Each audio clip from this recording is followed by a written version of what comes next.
So Michelle Obama weighed in on the Bring Back Our Girls campaign on Twitter, hashtag Bring Back Our Girls. And, of course, it's to show solidarity with the kidnapped Nigerian girls and to say, like, hey, the world recognizes the problem, and it's just a kind thing to do, to actually give a shit about what's happening in the world. Now, other people have made the point that, but Boko Haram and Al-Qaeda and other jihadists, they've been doing horrible things for a long time. Why is this one specifically blown up? Well, that's a fair point. Maybe we should have cared about this earlier on, and there were reports about how Boko Haram was burning young boys, but it didn't blow up as big as the kidnapping of the girls. So, of course, that's a legitimate point, but better late than never. It's better to do the right thing at some point than to never do it.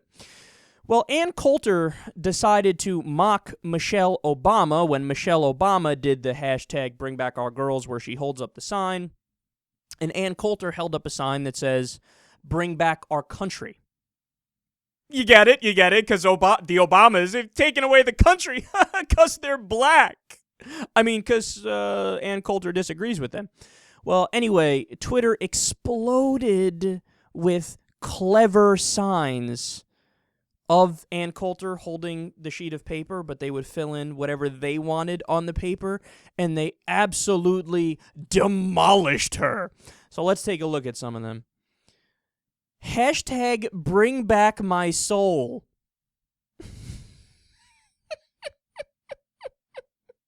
That's so fitting for Ann Coulter, man, because she really does have no soul. Not that I believe in a soul anyway, but it does make perfect sense in this case. All right, next.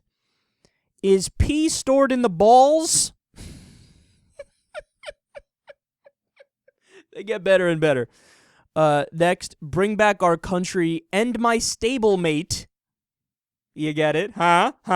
Ann Coulter looks like a horse. Huh? I didn't say it. They're saying it. Next, I'm a miserable person who peddles hate to make money off dumb Republicans. Yeah, that one's quite literal. Yeah, that one is actually exactly what she does. All right, next one might be my favorite. Hashtag Hitler did nothing wrong. No, Ann Coulter doesn't actually believe that. But kinda close. Next, I will tell you 276 things more I know about the Negro. I guess mocking Cliven Bundy when he said, let me tell you one more thing I know about the Negro. And actually, this one might be a tie for my favorite.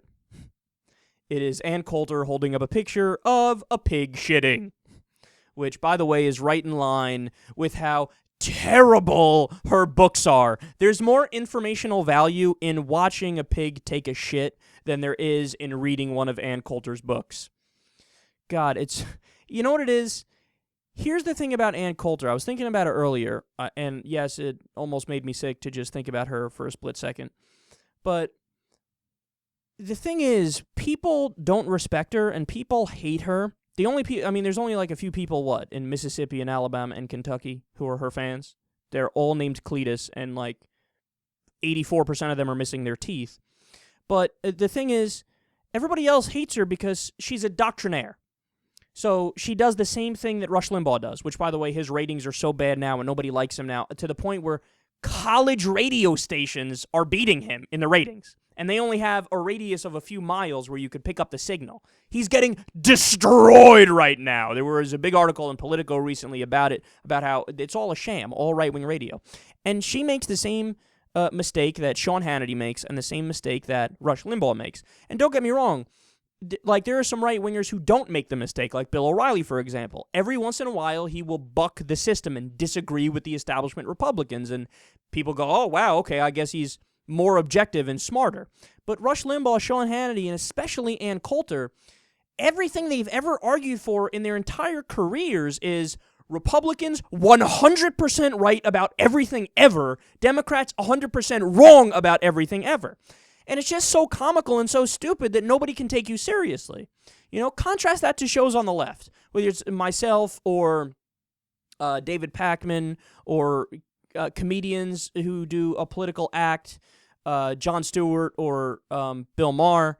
We all not only go after Republicans, nonstop because they deserve it, But we also go after Democrats. We talk about how they're corrupt, and we talk about how they're weak, and how there's a lot of them are stupid, and, we're equal opportunity destroyers, okay? But on the right, that's not something you see. On the right, with Rush Limbaugh, Sean Hannity, and especially Ann Coulter, it's the idea that's perpetuated that the world is black and white. One side is 100% correct, the other side is 100% wrong, and that's all you need to know. In other words, vote for Republican, shut your fucking mouth, and everything will be perfect. It'll be a utopia, even though it's obviously not a utopia, because whenever we have right-wing systems implemented, it's a joke. I mean, for example, just to give a few things here, Bush's economic policy. What happened? The subprime mortgage crisis and the Great Recession. If you cut taxes for the rich and deregulate, it destroys the economy. That's what history shows us. All these different wars, that's utopian to have wars? Nobody likes them. They're fucking terrible. It's a horrible thing. People die. And fighting for what? In Iraq, we invaded the wrong fucking country. They didn't have weapons of mass destruction. They didn't attack us on 9/11. I mean, the list goes on of all these right-wing ideas that turn out to be bad when you implement them, but still the argument is from people like Ann Coulter, because they're dipshits, is, oh, no, Republicans are always right, Democrats are always wrong, and that's all that fucking matters. Well, that's why nobody likes you, and that's why you're a joke, and that's why Twitter tears you the fuck down when you hold up a sheet of paper, and people could fill it in with whatever kind of comedic thing they want to fill it in, and there's a lot of truth to them.